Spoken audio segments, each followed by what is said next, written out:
Very good afternoon जी। आप सभी को एक बार फिर से स्वागत है आपका अपनी हिंदी की क्लास में। इससे पहले वाली क्लास में हमने बात की थी राष्ट्रभाषा आंदोलन, जो हिंदी आंदोलन हुए थे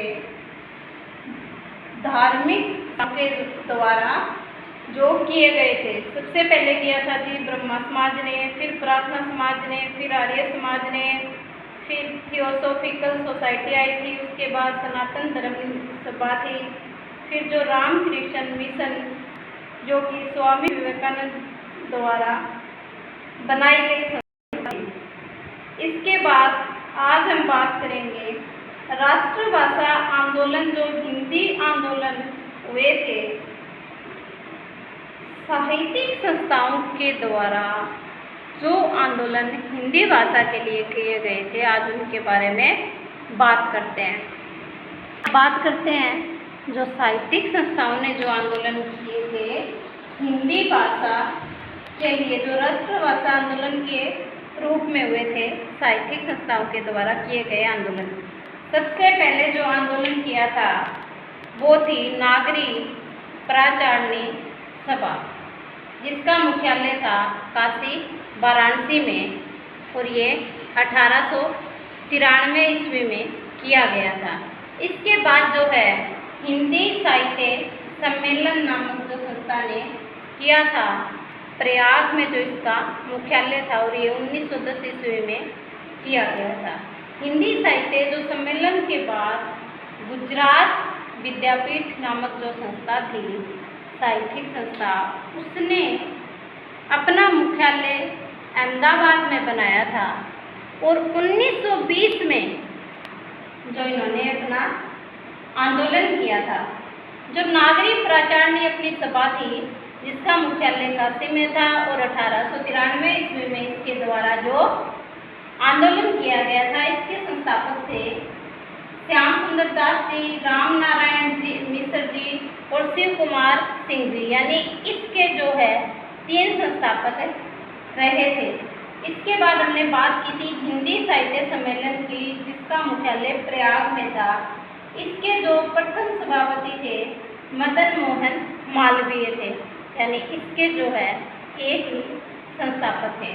फिर गुजरात जो विद्यापीठ, जिसका मुख्यालय अहमदाबाद में था, इसके जो है संस्थापक के बारे में हमें नहीं बताया गया था, और ये 1920 में आंदोलन किया गया था। इसके बाद आई थी हिंदुस्तानी अकेडमी, जिसका मुख्यालय इलाहाबाद में था, और ये गुजरात विद्यापीठ के 7 साल बाद आंदोलन किया था, यानी 1927 में।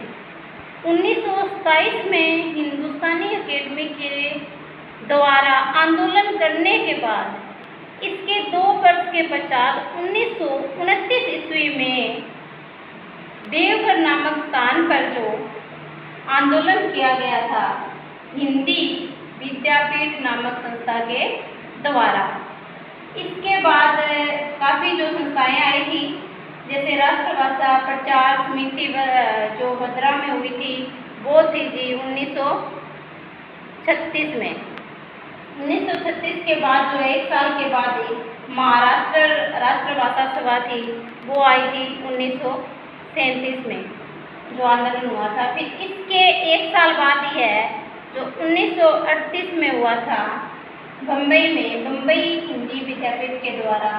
इसके बाद 1938 में जो है 2 आंदोलन, यानी 2 संस्थाओं ने किए थे। एक तो बताया गया आपको भी कि बम्बई हिंदी विद्यापीठ के द्वारा, और दूसरा आंदोलन है जो असम राष्ट्रभाषा जो प्रचार समिति थी, जिन्होंने गुवाहाटी में किया था 1938 में, यानी कि 1938 में है 2 आंदोलन हुए थे, 2 साहित्यिक संस्थाओं ने जो आंदोलन किए थे। इसके बाद जो 1951 में बिहार राष्ट्रभाषा जो परिषद थी पटना में किया था, वो था जी 1951 में।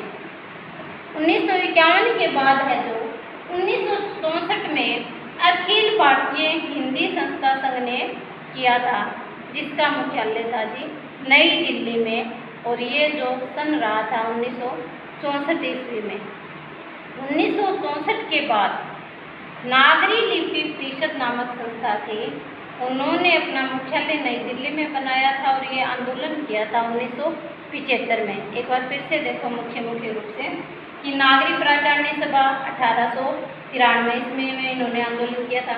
हिंदी साहित्यिक सम्मेलन ने 1910 ईस्वी में किया था। गुजरात विद्यापीठ ने 1920 में किया था। इसके 2 साल बाद ही जो हिंदुस्तानी अकेडमी ने 1927 में, ये 7 साल बाद 1927 अकेडमी में, और 2 साल बाद इसके बाद जो 1929 में हुआ था हिंदी विद्यापीठ के द्वारा हुआ था। और 1929 के बाद जो है 1936 में राष्ट्रभाषा जो है प्राचार समिति थी भद्रा में, जिन्होंने अपना मुख्यालय बनाया था। फिर 1937 में पुणे में महाराष्ट्र राष्ट्रभाषा सभा ने बनाया था जी। फिर 1938 में जो है 2 मुख्यालय आपके 2 संस्थाओं ने अपने अलग अलग मुख्यालय बनाकर एक ही वर्ष में जो 2 आंदोलन किए थे वो थी बम्बई हिंदी विद्यापीठ और असम राष्ट्रभाषा प्रचार जो कि गुवाहाटी में थी। ये एक समिति थी। इसके बाद जो बात आती है कि अखिल भारतीय हिंदी संस्था सन 1964 में और नागरी लिपि परिषद 1975 ईस्वी में। जय हिंद, जय भारत।